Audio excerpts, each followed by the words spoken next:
Hello guys, മഴയൊക്കെ അല്ലേ, എന്തെങ്കിലും തിന്നാൻ ഇങ്ങനെ തോന്നും കേട്ടോ. അപ്പം ഞാൻ വിചാരിച്ചു തട്ടിക്കുട്ടി ബിരിയാണി ഉണ്ടാക്കാമെന്ന്. അത് നമ്മൾ കുക്കറിനകത്ത് എല്ലാം ഇതിനകത്ത് തന്നെയാണ് നമ്മൾ ഉണ്ടാക്കാൻ പോകുന്നത്.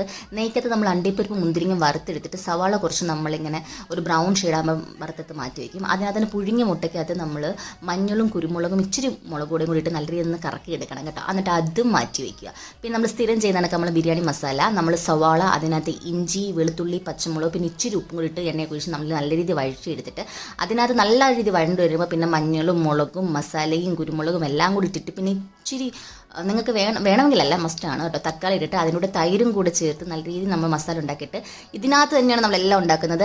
കഴുകി അരി ഇടുക, പിന്നെ നമ്മൾ തിളച്ച വെള്ളം, നിങ്ങൾ എത്ര അരിയാണ് ഇടുന്നത് അതിനനുസരിച്ച് വേണം വെള്ളം വെക്കാനായിട്ട്. പിന്നെ മുട്ടയും അണ്ടിപ്പരിപ്പ് മുന്തിരിങ്ങ എല്ലാം കൂടി ഇട്ടിട്ട് ഇതിനെ നമ്മൾ ആവി കയറ്റി എടുക്കുക. സൂപ്പറാണ് കേട്ടോ. ഞാൻ തമിഴ്നാട് സ്റ്റൈൽ ബിരിയാണി ഉണ്ടാക്കാനാണ് നോക്കിയത്. എന്തായാലും കൊള്ളാം. ഞാൻ പണ്ടൊക്കെ എപ്പോഴാണ്ടോ ഉണ്ടാക്കിയത്, പിന്നെ ഇപ്പോഴാണ് ഉണ്ടാക്കുന്നത്. അപ്പോൾ കൊള്ളാം. Okay, by.